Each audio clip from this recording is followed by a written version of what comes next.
Well, we're really pleased to welcome you, Scott. Many of us here at Oakmont are members or volunteer docents or occasional visitors to Quarryhill Botanical Garden. Oops, old name, Sonoma Botanical Garden near Glen Ellen. If you haven't walked its winding floral trails, you are missing an inspiring and healing experience, truly. The Gardens Board has been thrilled that Scot Medbury has taken over as the new executive director. He is helping us chart an exciting new future that he's going to outline today. Scot comes with impeccable credentials. He was president of the famous Brooklyn Botanical Garden for 14 years and director of the San Francisco Botanical Garden and Conservatory of Flowers for 6 years before that. He's worked at other gardens around the world, including Honolulu and Windsor Great Park of Meghan and Harry fame. Scot studied at the University of Washington and Berkeley, had his own consultancy business, and has received a number of prestigious awards. We're thrilled that you are joining us today, Scot. Now over to you. Well, thank you so much, Gabriel, for that generous introduction. And thank you, George, and thank you, Judy Coleman, too, for helping me get organized to give this presentation. I'm just very thrilled to do so. So I'm going to amplify Gabriel's introduction a little bit about some of the things that I learned and some of the perspectives I bring to the garden. But Gabriel sort of, gave you a preview of a big announcement this week that we have rebranded the garden as Sonoma Botanical Garden. And so I'll talk a little bit about what went behind that thinking. Actually, we accomplished this with the board about a year ago and have sat on that until now, just ahead of our spring season, and maybe with a little hope in all of us as vaccinations are catching on. I'm very pleased to be here with you healthy. I had my second COVID vaccination yesterday and no ill effects. So here we are. I was going to do it no matter what, but I'm feeling well. So I'm going to jump into the presentation, and I want to be sure to get through this so we can leave some time for questions. So let me see about getting to my share. And here we go. And there we are with my first slide. So you see our new brand up there. So as we heard, now, can I make this go? Now I have some interesting challenges in making this slide advance here. So bear with me, everyone, because I don't seem to be doing the slide thing. So this is maybe not your first time with, okay, let's go here. Scott, you can use the arrow keys to go forward. Okay, that's what I was trying. Are we up as, can you see my slides now? No, we could see them a moment ago. Okay, let me see then. And I'm just gonna go back. Well, this is why we do a little practice, and I do think that everything was working well. So here now, let me just try one more time. Thank you all for your forbearance. Oh, gee. Okay.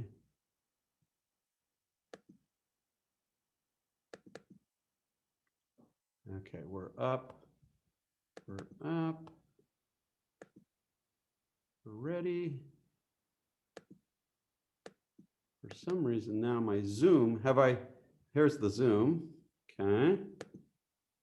Boy, I've never had this problem, so I thank you again for rolling with me here. Well, we've all lived through the fact that this is not a perfect system. Oh, okay. There we go. How's that look like? Okay, good. Here we go.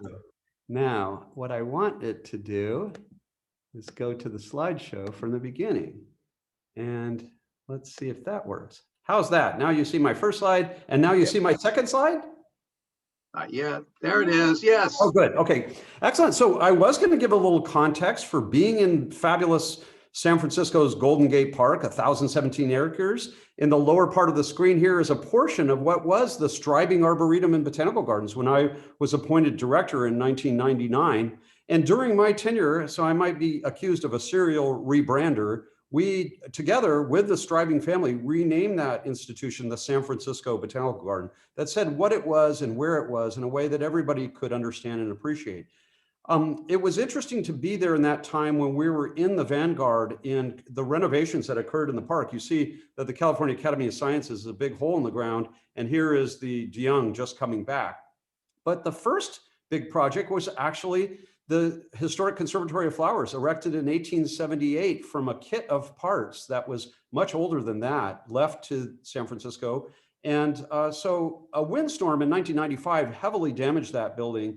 And we were left with the challenge of not only figuring out how to reconstruct it, its origins were sort of lost in the mists of time, but to raise the money to do that. And 6 months in as director of the garden, I became director simultaneously of the conservatory.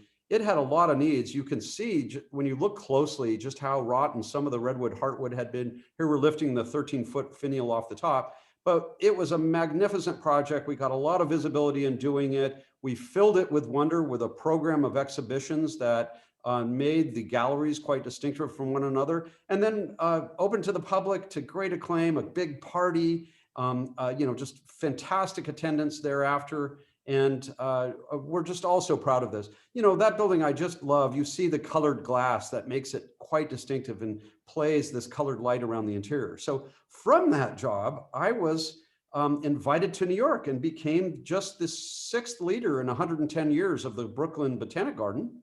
And that's really a quintessential urban botanic garden. It's very much part of the fabric of New York City. Here we're looking at the garden in this area. And so what an extraordinary experience. I just learned so many things and had so many great opportunities and experiences. It was really quite a distinctive garden in that the oldest garden, the native flora garden, which opened in 1911, was really one of the first gardens to focus on a local flora in an eco-geographic sense. We also had the first children's garden in a botanic garden in the world, which opened in 1914. And that was a program that continued. It was sort of an urban farm for kids, for urban kids that learned about gardening. So during my tenure, we had an incredible run, but we had a capital campaign where we raised $125 million.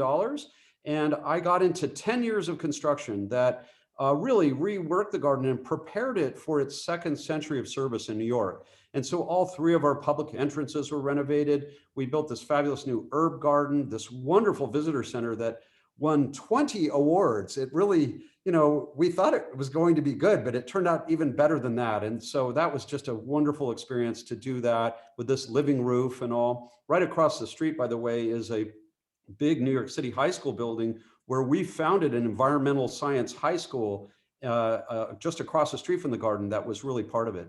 But we expanded the native flora garden. We reworked all the entrances. We had a wonderful discovery garden for drop-in programming for kids and families. And that this is when it just opened to great acclaim. And then really interestingly, and I wouldn't have time to go into the technical dimensions, we got into a stormwater project that actually is innovative at the scale of North America. And so it's quite interesting. We certainly recirculated water in the garden and reused it, but we also used satellite technology and other technology to enable us to handle stormwater in a way that we weren't really contributing to a real problem in New York City, something known as combined sewer overflow. So that was a fantastic project. And that enabled us to rework the entire brook through the garden, make all these wonderful crossings. And then in my final year, I did 2 big projects. This one was really kind of out of my head. You see the slope at the back of our giant cherry esplanade. It was sort of an undesigned space. So we got into this enormous project that opened just as I left. And it's in, I'm very proud to tell you, in Architectural Digest this month. So here is the Robert Wilson Overlook, a very lazy ramp that brings you up this steep slope. And it's grown in quite remarkably. So, and then lastly, we did a sort of a walled outdoor urban kind of space, a walled garden that was sort of a almost like a ruin. It was meant to imply a sort of erecting. This is actually a real photo. It looks like it's a rendering, but those are people standing out in there. So what a success. But from all that, I had I shouldn't go into this too much, but the last project was a $10 million gift. And so the then board chair, who is a dear friend, she drew her finger across her throat and she said, no more big projects. And I said, okay, no more big projects. We'll do little projects. But then I thought, wow, really? I love big projects. There's so much to do. And why wouldn't we do that? So I thought, well, maybe I've made the contribution that I'm going to make in Brooklyn. And I have one more thing in me. I've got a little tread on the tires. So I started thinking about that. And that was at the time that my predecessor, Bill McNamara, announced his retirement. And so I worked out a plan where, 9 months in advance, we announced that I was coming to the Sonoma Valley to be the third director of Quarryhill Botanical Garden. And that's what I did. And so I arrived on February 3rd. And what happened of February 3rd of 2020, what happened within weeks, that the global pandemic set upon us. And so it's been a very interesting thing to be here in this first year in a sequester. By mid-March, we had closed to the public for mandatory closure for 2 months. We reopened in May to our members only. We were a little nervous that that sounded sort of a country club-like or something, but that was a safer thing. Our members are mostly neighbors, like our friends in Oakmont. And so that was a little more comfortable. We weren't really eager to drive attendance in that period. And then last September, we opened more fully to the public and have been seeing steady visitation ever since. So now I've put up an aerial slide of the property, and I'm just going to show you with my little arrow the 67 acres that comprise Quarryhill Botanical Garden, coming around like here, back out to the highway. So you enter here on Highway 12 and you come around by our founder's 1956 modernist house. Here's where you check in. And then people head up to the pretty lushly irrigated 23-acre collection of Asian woody plants that our founder envisioned and my predecessor helped build. And so that's really the garden that is open to the visitors. Part of this rebranding initiative also relates to the entirety of the property. So these two vineyards are ours. We have 13 acres in Cabernet grapes that Jane Davenport Jansen, our founder, planted. But we also have this property here, the historic Three Springs Ranch, which is from the late 19th century and something that has just been sort of a placeholder. Maybe the idea would be that we would expand Asian plants in there. My first year has been one of a lot of just little fixes, little things that make a difference. We all know that with any property, things creep up, but this was a good opportunity for us while we were closed to catch up on a lot of little repairs and things, and that a lot that has made a difference. It's not such an accomplishment when you come here. It looks like it should look, but there had been things that had accrued. So now my little hand-drawn, forgive the crudeness of this, shows you the property that we sit on, the two vineyards, the Quarryhill portion of the Asian garden, and this Three Springs Ranch.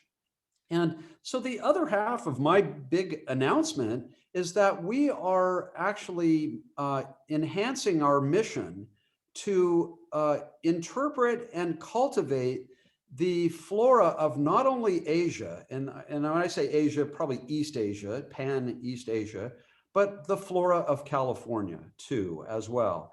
And that enables us to open the Three Springs Ranch and to interpret it without expanding. There's a lot of advantages of this, in my perspective, not expanding the irrigated acreage. We pump groundwater to irrigate the Asian garden and are a little nervous as more regulatory interest in the accessing of groundwater has come to the fore. So by embracing the flora of California, we can open this property, which provides a very gentle access to the garden that we have created, but interpret California as well. There's a lot of other advantages. If for those of you who visited the garden, it's a pretty steep hike up to the arbor and then to enjoy walks around in the arbor. By opening the Three Springs Ranch, we have a very gentle rise up there.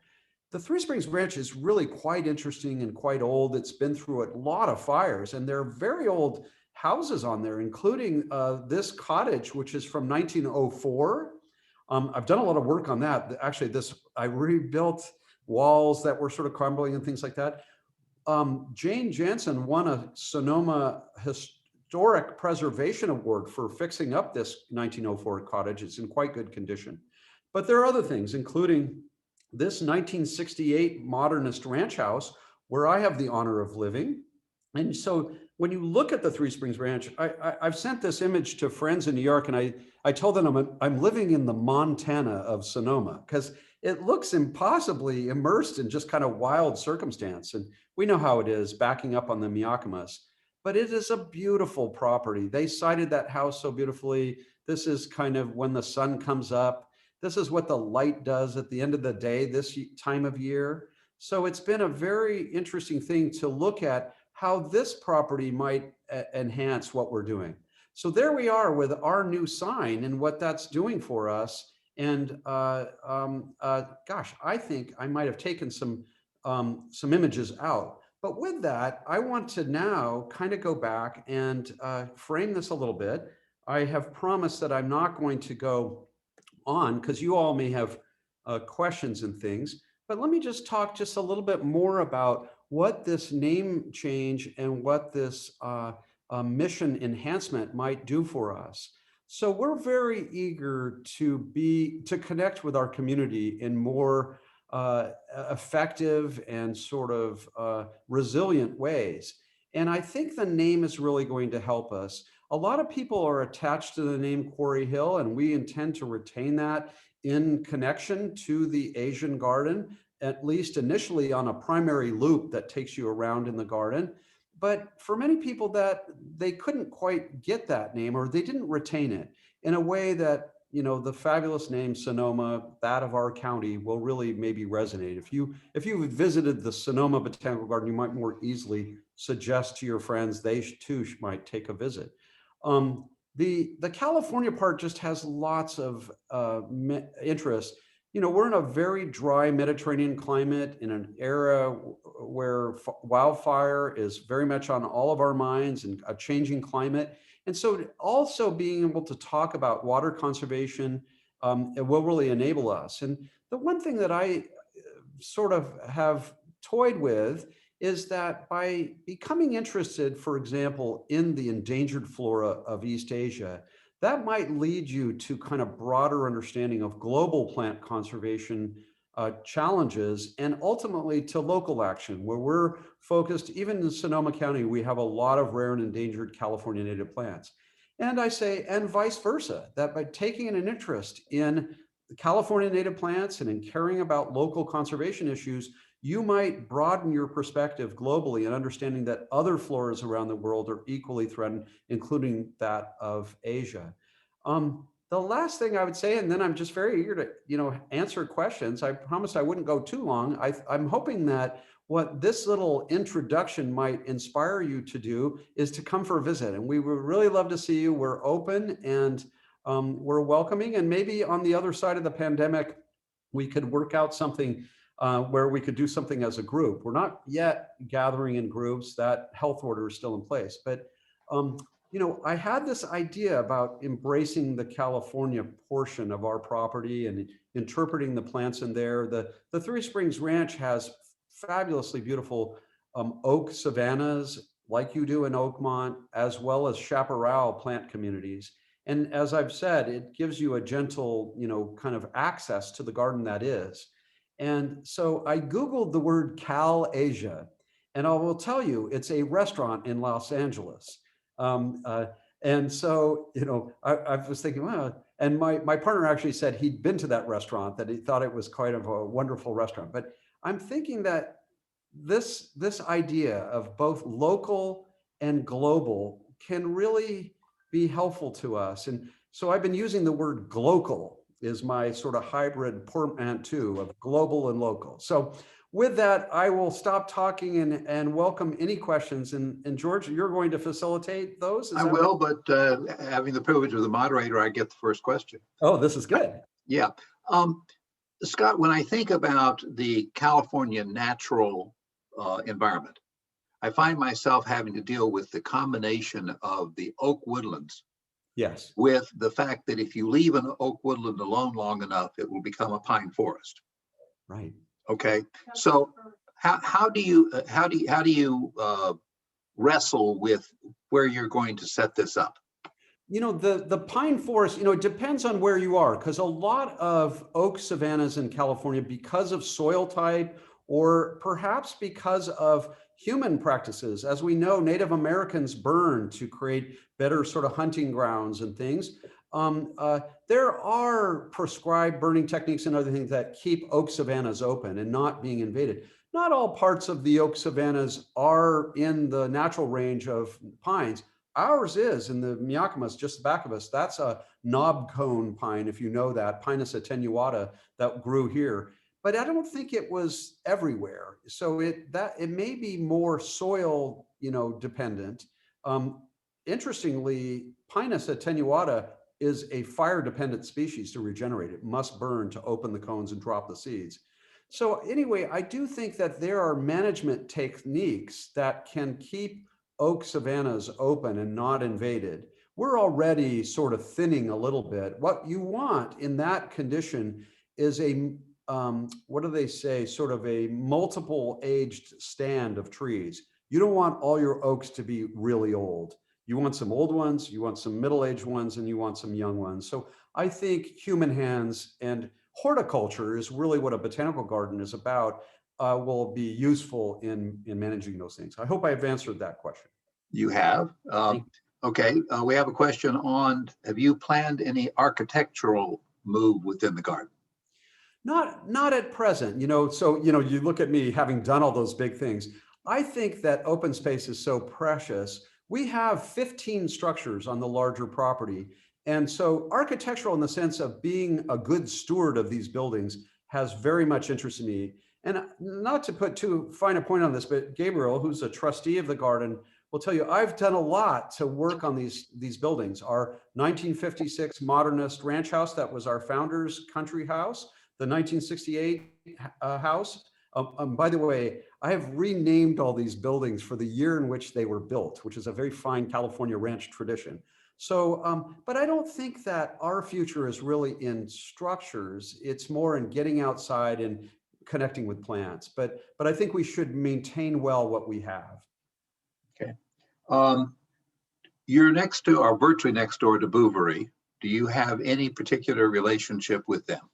Well, you know, I had a wonderful, you know, former trustee of the San Francisco Botanical Garden who has a very large farm to the south of us. And my very first week here, she hosted a welcoming event for me and enabled me to invite colleagues. And so I did. I invited the executive directors of all of the local nonprofits, and they showed up. And it was kind of an interesting thing because none of us did too much of that, you know, not long thereafter, no more gathering in groups, as we've all done for the last year. And so it was nice to connect with, you know, the Audubon Canyon Ranch, which, you know, manages Bouverie, has been a partner. And so I've been in touch with them. It's just not been that year where we've been mixing it up and planning together, but I'm very interested in our neighbors at the Sonoma Land Trust, our great friends and partners at Jack London Park. And it is interesting. I do have a perspective. I'm on a board of a private foundation in the Northeast that has convened landowners across a variety of private and public kind of ownership paradigms to together work collectively in conservation areas.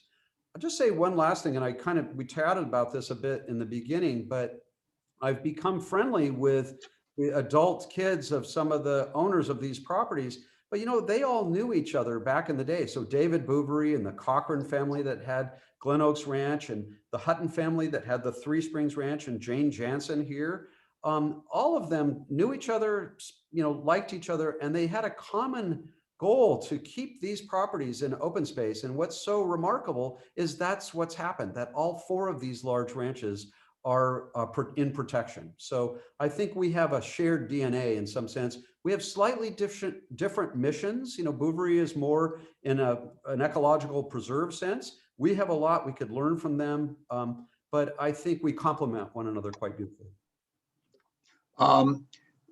So as we think about coming to visit, what's going to be blooming and when in the Asia Garden?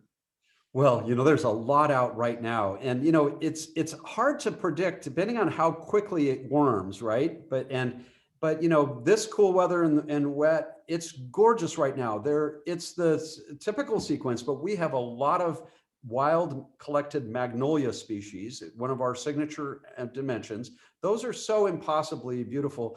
I did a sort of mixed metaphor in one of the local papers. I said that this one magnolia, the Yulan magnolia, which has white, sort of ivory cup-shaped flowers, it is so impossibly beautiful. It would look at home in the hands of Aphrodite. So there's a mixed metaphor. Maybe, it helps you with your Greek talk next week here. But so a lot of these magnolias are so gorgeous, but there are camellias, there are rhododendrons.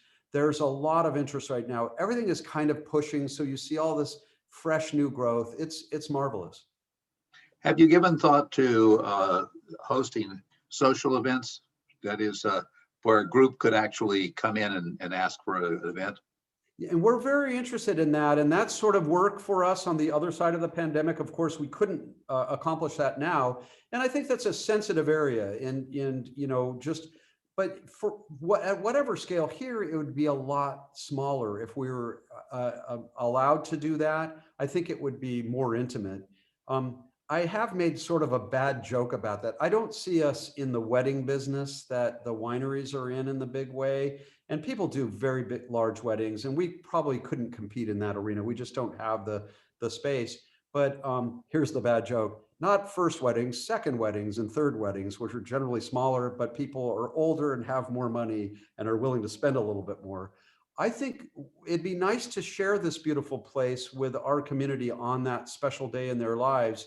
The real reason for us to do it, I've had to become a little bit more of a businessman, is to generate earned income that could support our broader interest in youth environmental education. Just a last bit, we have a program where we reach out to perhaps the least advantaged segments of our community, the Title I schools and others, and to bring school groups here, and we pay for the bus transportation in that. So I think that's a reason to get into earned income programs like, event rental, is to use that money to support things that are really something to inspire all of us. When you say small groups, can you give me a sort of typical number? Well, it really depends. We just haven't really made the investment. If you've been to the Garden, George, if you've been, we really haven't made the investment in the capacity of doing that properly and all the ways that would make that safe and everything. But I think probably, I'm really very much getting ahead of myself, by some time, Right. some things, but I would certainly think under 100. There's no way we could really compete in that bigger kind of arena. Okay. With the addition of the ranch next door, this part of the property, is that going to help you with handicap access? Very much so. So when I talk about accessibility on a very gentle grade, it absolutely does, because that it's a very steep walk up. And so then that's another set of refinements I'm very interested in. I'm so proud of the work we did in Brooklyn to remove barriers. We had like a 20-year plan on an Americans with Disabilities Act kind of set of improvements. And because of the generosity of our community, we were able to knock out all of that. And that big Overlook project with that lazy ramp was part of that. So while the topography is a beautiful sort of physical access, element, it is a barrier to people with mobility challenges. So the Three Springs Ranch, that ranch to the south, is absolutely an advantage to us to create a gentle grade up to the garden that is. Will you also have a handicap drive-in access? That's a little bit more challenging for us at present. I think our paths are so narrow and they're not surfaced in a way that makes that super safe. So I think that's some work ahead of us as well. But, I know we had done that, but our insurance company is not that big on that, as you might imagine. And especially when it's wet. So I think it's a bit of a challenge. Okay. Well, challenges are what you're good at. Thank you. Okay, a reminder to people out there, we've got more questions on the chat room, but if you have a question, ask it in the chat. And if you need to, if you know how to electronically raise your hand, you're always welcome to do that. Are you doing any work with the Indigenous California people here in the county and helping you with your thoughts about the new expansion? Well, it's a very good question, George. And I will tell you, one of the things that we've been able to work on in recent months is building a strong senior staff armature to operate the botanical garden. And so I've made 3 very strategic hires, and there's another one to come. And that includes a first ever curator of education and exhibitions who's come to us from the Oakland Zoo, and prior to that, the Santa Barbara Botanical Garden. She's very interested in what you've just asked about. But the other are a curator of living collections, somebody that's very facile with computer mapping and with the use of technology to track living collections of plants like that of the Asian garden. And, I feel like Charlie in the Chocolate Factory winning the golden ticket, a new director of finance and administration who is coming to us as chief operating officer at the Oakland Museum of California. And prior to that was senior director of finance at the American Museum of Natural History in New York. And this is a woman that is got such bandwidth, but she's got older parents who live in Santa Rosa, and she's an only child. She's moved back west to be closer to them, and during the pandemic has moved in with them. So she's wanting to stay in Sonoma and be with us. So I'm very excited about adding all of those.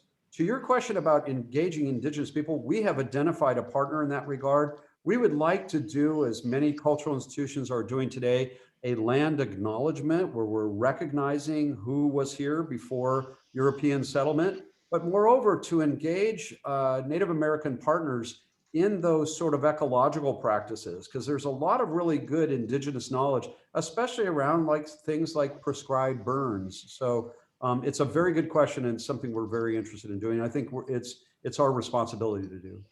I know one of the things that Bouverie does with its kind of walkthroughs is also talk about how the Native Americans use the different plants, okay, as part of their natural world.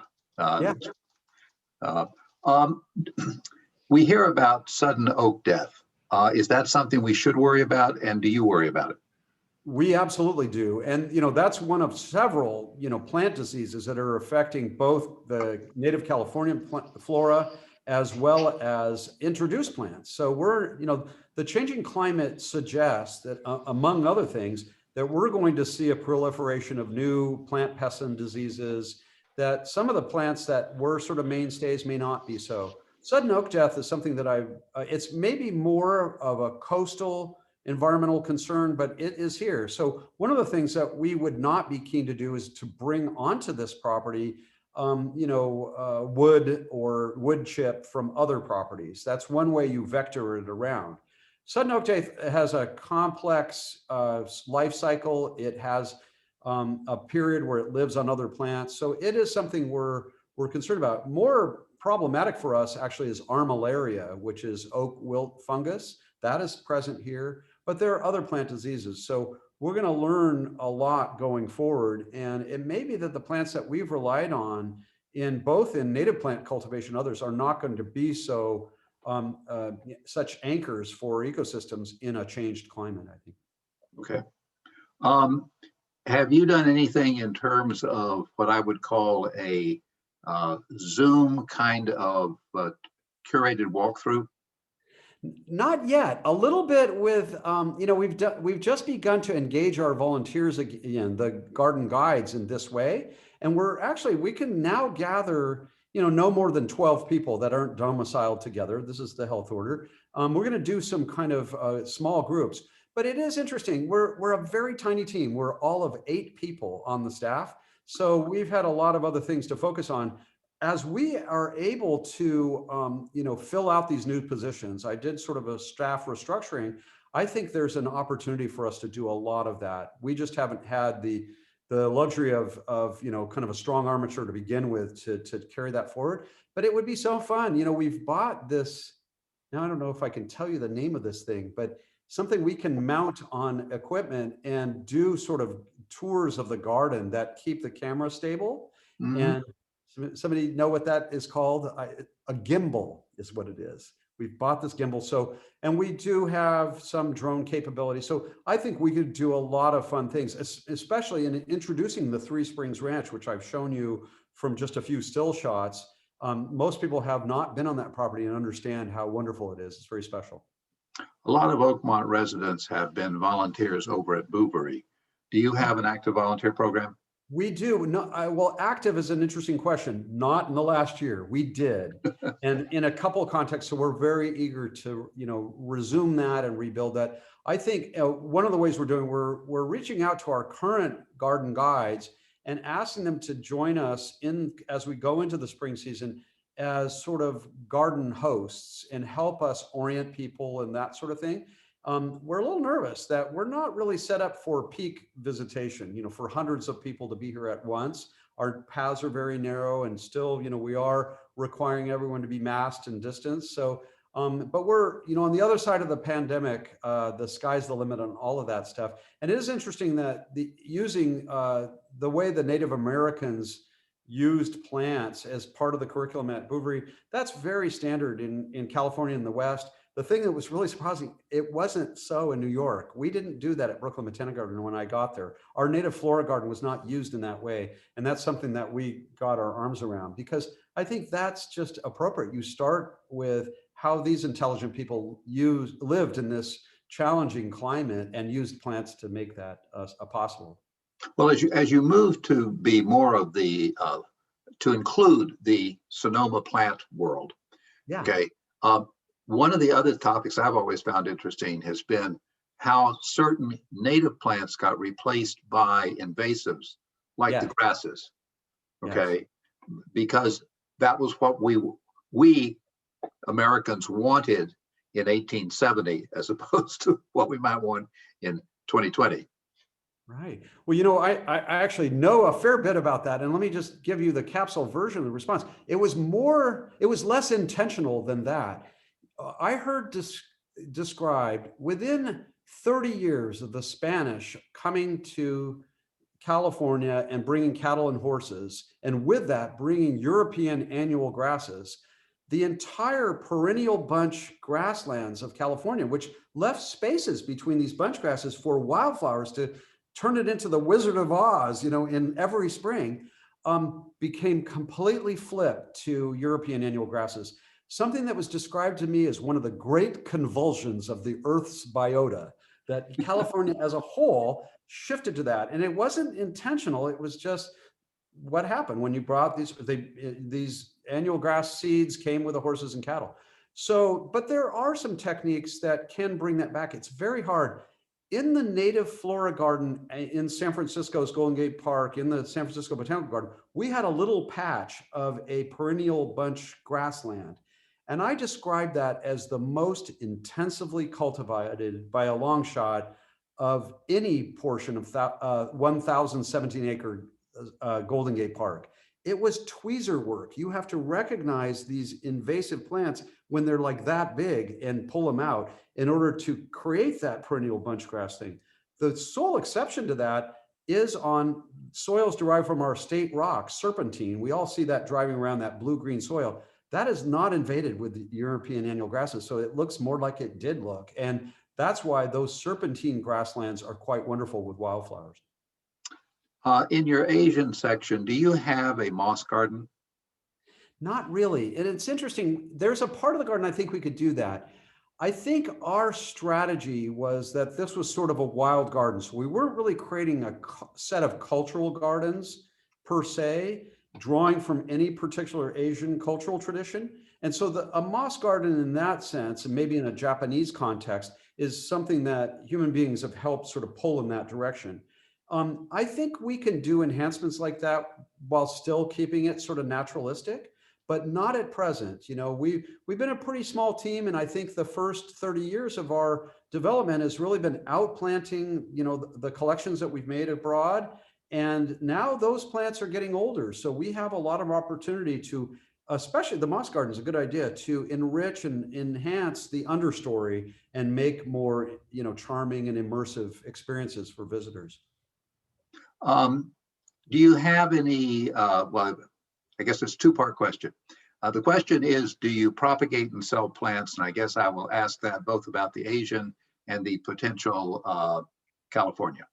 There again, our last expedition was about 5 years ago. We had some remnant things of that, but our nursery program has gone on hiatus during the pandemic. And so we sort of mothballed the facility. The capability is there for us to resume that. We had been doing plant sales, and we do still have some plants that we sell through our visitor center. And so I'll tell you, it's not a profit center to do this. You know, nursery work, like agriculture, is like you work all the time and then you do the accounts at night. So it's something that would be mission related and a nice idea. I'm very interested in the sort of business measure, the return on investment. So if we were to do that, I want to make sure that's strengthening our mission and what we're trying to do, get good plants out there with good information how to grow them. So I think there is a role in that. What is a greater priority for me in propagation at present is for us to repropagate and bulk up some of the most precious components of the Asian collection. And so we have a number of things that are super rare in cultivation in the world, and we might only have a couple specimens of that. So we have in the pandemic year, I have entered into partnerships with 2 very good nurseries in the Pacific Northwest, one in Portland and one in Port Townsend up on the north end of the Olympic Peninsula, where they are repropagating for us. And these are very talented, you know, my friend in Port Townsend, I always say he could coax roots on anything, you know, so this is vegetative repropagation. And then we will be able to outplant into our collections and have more specimens, as well as share with our colleague institutions. If we were to lose this collection to a wildfire, we could get it back because we put it somewhere else as well. And that's not something we've done. And so for now, that has been an efficiency to do this kind of contract propagation. And in fact, you know, in this kind of thing, our money may be no good. They're really well disposed what we're trying to accomplish and be very nice to us. But ultimately, I think we could add back that capability. And that would be an interesting thing with California natives. Like I say, there are a lot of endangered plants of Sonoma County as well. And our climate is changing. I would think that our priority with both the Asian and the California natives is not just any plants from those places, but we should really develop a greater capacity with the most rare and most endangered elements. I think that's the best use of our limited staff time. The Luther Burbank group has been very successful in getting volunteers to do a lot of that plant-related work. Wonderful. And I think we have episodically here as well. We'd sort of fallen away from that, but we could resume that easily. I'm sure all of you would like to roll up your sleeves and help. You know, it's fun and it's useful volunteer work for us. Have you given any consideration to offering tea ceremonies? Yeah, so that's an interesting question. You know, not yet, but you know, I've done a lot of programming, I have to say, and let me tell you, you know, tea ceremony suggesting the Japanese tradition. There are other things with tea. I'm very interested in tea and how it relates to us. If we even had a pop-up hot drink concession, it would be interesting. The best museum, hands down, in Hong Kong is the Museum of Tea. I don't know if any of you have ever been to Hong Kong. It is such a great experience. You learn so much about tea, and not just Chinese tea, but you know, Sri Lanka, Ceylon, Burma, Japan, and you learn about all these traditions through all these years, through all these cultures, and how to do it. And then the great part is, what do? You go to the tea shop and you order the expensive tea because you want to now taste what that thing you just learned about tastes like. Well, that's definitely profitable to the museum because it probably cost them 50 cents to make it, and they're selling you a pot of it for $15, you know, something. And similarly, you go to the shop and you might buy some tea. So I think tea is very interesting to us. The tea ceremony in the Japanese tradition, there are some wonderful partners in doing that. In Brooklyn, interestingly, we have the oldest Japanese themed garden in a North American botanic garden, the 1915 Japanese garden.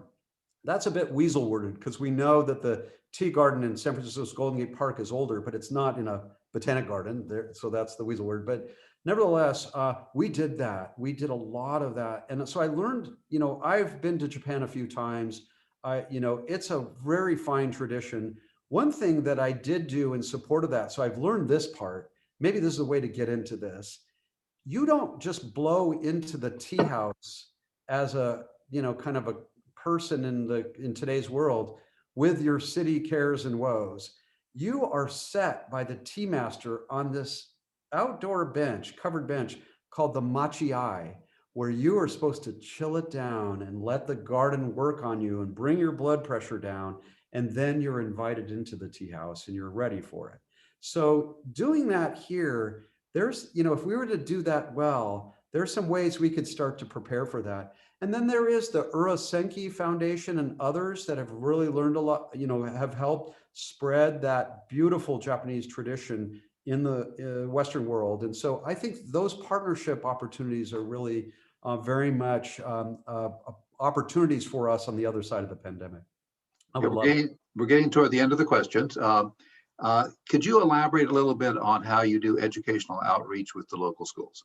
Sure. So, I don't know that much about it because it happened before, but we have a curriculum, and what we did was we really tried to reach out to this, and, we might have been less targeted in the way that I'd like us to be. And I'll take a minute to answer this question, because this is something, because of my colleagues and because of the traditions that we had incubated over 110 years at Brooklyn Botanic Garden, I've learned quite a bit about. Brooklyn Botanic Garden led the world really in youth environmental education through creating that children's garden, and has really never looked back. It serves 250,000 school children a year through outreach out into the schools, as well as visits to the garden, but includes our own environmental science high school, as I mentioned, a middle to high school leadership development program that engages middle school students from all 5 of New York City's boroughs. And so with the elementary age program, we really specifically targeted the Title I schools. And the measure for that used to be like 54% of the students' families qualified for federal assistance. So these were in zip codes and in areas where people were really living with significant financial challenges. And so that was interesting, because these are schools that didn't necessarily have the bandwidth to go on field trips, and yet the teachers were very interested in the content. And what we learned was, I think all of you will know that American teachers are very proud of their classroom. It's their classroom, it's their way. So we weren't going to tell these teachers how to do something. So our train the trainer sort of paradigm really kind of was about the kids, but we were really sort of shadowing for the teacher how to do it. The reason being was, if we were good at that and the teacher sort of took this on, we didn't ever have to go again because they were doing it. We could move on to other schools and other teachers. And so it was really about teacher education. And so the main part of that was really tying the visit to the garden to the state science curriculum for the age of the children you were working with, and to creating a module that helped the teacher in the classroom amplify these key points, and so that they could keep referencing, some of the experiences the children had at the garden back in the classroom as they're learning other content. For older kids, there's quite a bit of other things you could say. So it really does vary with the age, but I think both refining our targets and especially emphasizing, with our outreach, those least advantaged components of our community, as well as really getting very smart about what the curriculum components are and how that's helping the teacher, that's what we should do. If we wanted to volunteer to help, yes, how do you do that? So we had been soliciting volunteers over our website. We have a pretty decent sized volunteer corps at present, and we're not able to engage them here on site as of yet. We're just starting with this garden host thing. So I guess I would just encourage people to keep that thought, retain that interest, and bear with us as we get into the summer. This portion of the pandemic is kind of wonderful in this way. It's been a long haul to get to this point, but you remember how fast it was a year ago in March of 2020, where here anyway, whatever we thought we knew and what we were going to do, within a day or two, it would all flip on its head and none of that made sense anymore. And you remember how fast that went. Well, it's sort of coming back in this similar way that we were thinking, gosh, we'd be lucky even in the fall to be engaging schools again and things like that. It seems like maybe midsummer we might be able to, that we could move into the orange zone and gather in groups and engage our volunteers and build our volunteer group core. And so that we're not there yet. We're still in a serious place in the pandemic, but it's coming. And we just can't wait. So I would just say, hang on to that, because I don't think we're yet in a place where we can actually train. One last thing, our new curator is fantastic. She's doing these trainings by, guess what, Zoom. So she is pre-recording some of the kind of content for our volunteer guides so that they could take a little class online and then come and have that reinforced on site. So it may be that technology will enable us to kind of prepare for this a little better. Okay. Your new website is sonomabg.org. It is indeed, yes. Okay. The old one works too, still, yes. The old one redirects. Yes, exactly. Okay. Well, I can't thank you enough, Scott. That was quite exciting. Look forward to the opportunity to both see the spring as it arrives in the old Quarryhill part, and then look forward to seeing how you develop the other portion. Thank you so much. For those who were not here at the beginning, a reminder, next week our speakers are Ida Egley and Kostapanopoulos, and they will be jointly talking about the period when Greece was under the Wehrmacht occupation and the courage that it took the local people to live through that period. It's quite an interesting talk. Thank you so much, Scott. Thank you for all the good questions. Yeah.